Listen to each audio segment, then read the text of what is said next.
No, not Uncle George. How can they do him so dirty? I really wasn't expecting that.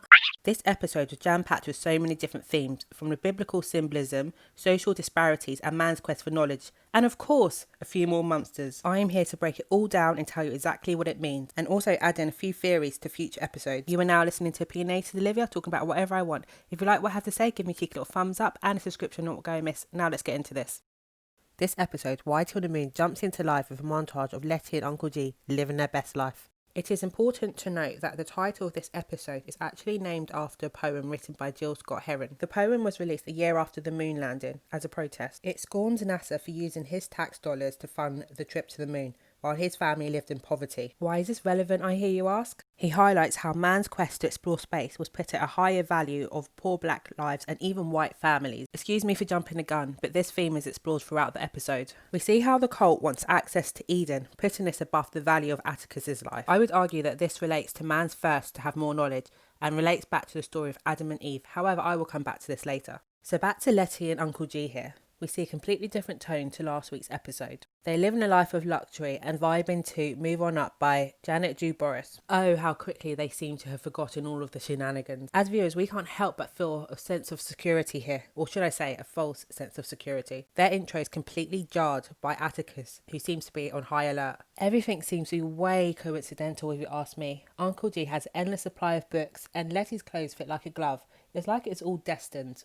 Or planned. One observation I had here was the idea of how capitalism is used to distract us from the bigger picture. We do later learn that Leti and Uncle G are in fact under a spell here. However, I do believe that this is a subtle hint, and it's telling us to question capitalism and why we look for materialism to distract us. While the three are enjoying their divine lunch, things are starting to seem a little bit strange when Uncle G and Leti don't remember the monsters from the previous night. Uncle G then clocks that they are being watched, so they decide to go and investigate, only to find their cars miraculously being repaired. Then the trio venture to the stone tower, after hearing a mysterious whistle, which Atticus remembers hearing the night before, the one that summoned the monsters. Notice how red is plastered throughout the scene. This is foreshadowing danger. They then meet the town's peacekeeper Jill. What a charming woman she was. Jill then goes on to give a monologue where she talks about the menace of black bears always sticking their nose in where it doesn't belong. The need for dogs to keep guard. From that we can clearly tell that black bears is a metaphor for black people and her hatred towards black people. Uncle G notices that there's more to the stone tower that meets the eyes. Atticus agrees and believes this is where his father is being kept. On their way home, Uncle G recalls something that Atticus's mum told him about her ancestors. Her great ancestor was a slave named Hannah who escaped to fire. Uncle G reveals that Titus B was a bit too friendly with his slaves,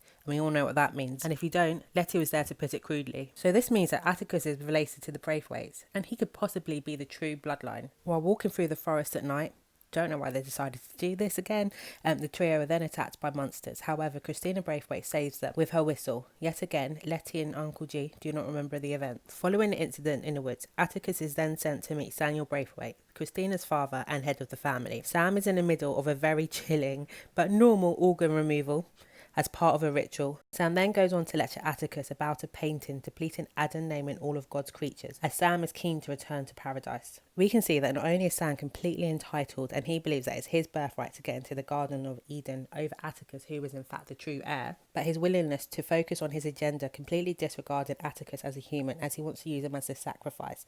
This comes back in full circle to the title of the episode, Whitey's on the Moon, and the whole mention of NASA overlooking the value of people on Earth to get to their agenda. But there is also a deeper meaning about the magical Negro trope. This trope has commonly been used in fiction throughout the years. This is a stereotype using black characters merely to serve as the purpose to serve the white characters' needs and make sure that they get the outcome that they want. The legend Spike Lee has been quoted for highlighting this. So yeah, Atticus is merely being reduced to a tool to serve the white man.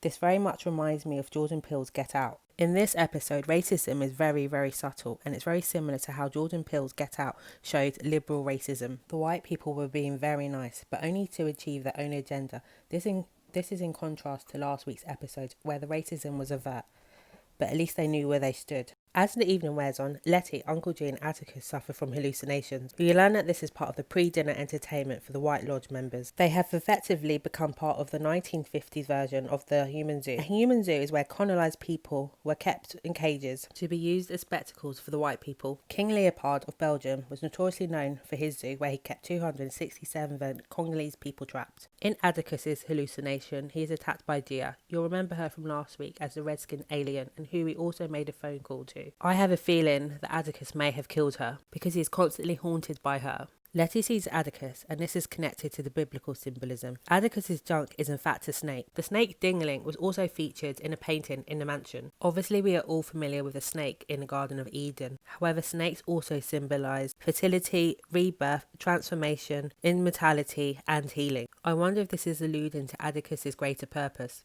Uncle G, or should we call him Daddy G, sorry, I cracked myself up, is visited by Atticus's mum. They dance, and it appears they may have had a relationship. I think there's a strong possibility that he is Atticus's real father, which would make sense because Montrell doesn't seem to care for him much. Whilst they dance, we learn that they had to flee Tulsa because of the 1921 massacre, which is a true event. Uncle G and Atticus are invited to join the order for dinner, and we can see how they look at Atticus with a look of disgust, telling us they don't really want him there, but based on his skin colour. However, they need him to serve their agenda. But William tries to reassure them that this is not the case.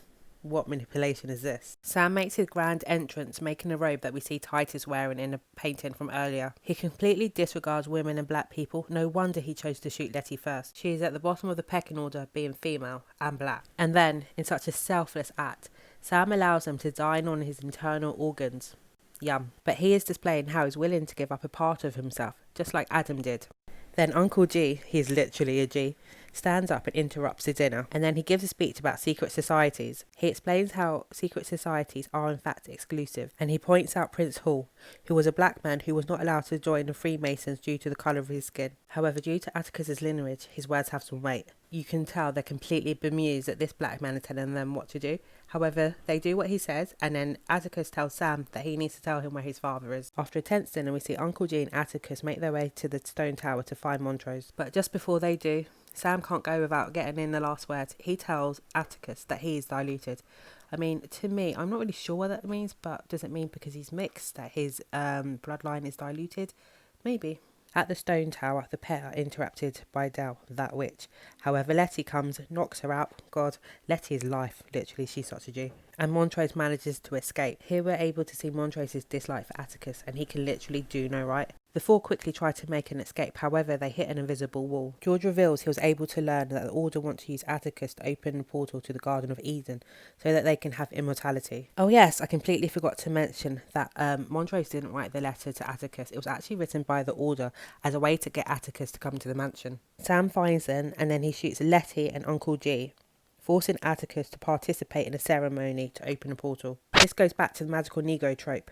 However, things are going to get flipped on its head. The Order are in the middle of a machine that channels the sun, and Atticus is about to be the human lens, so the light can bend and distill, creating a pathway leading into Eden. But protection swarms around Atticus, and instead of Eden, he sees Hannah's ghost. We hear Whitey on the moon in the background, meaning Atticus doesn't have the luxury of finding Eden or finding immortality. He is forced to keep his head forward as the white men take his power that runs through his veins, his birthright, and use it for their own gains. However, his power is too strong, which causes the portal to close, and Order is completely vaporized. We see how history repeats itself as Atticus is forced to run to escape, just like Hannah had to do before him. Since we learned she was also used for a ritual just like this. Leti's wounds have somehow healed, and she's waiting for Atticus at the gate lodge.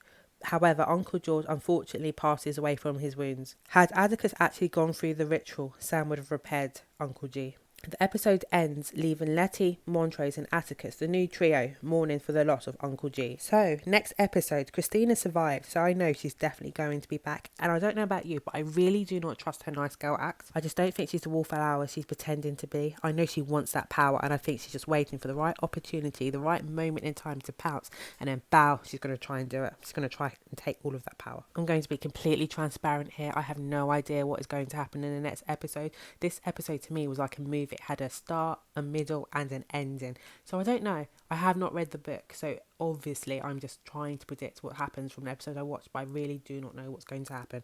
But if you guys have a theory, please do let me know in the comments down below. You have been listening to Opinionated Olivia, where I talk about whatever I like. If you like this video, give me a cheeky little thumbs up and a subscription will not go amiss. Have a good day now. Bye.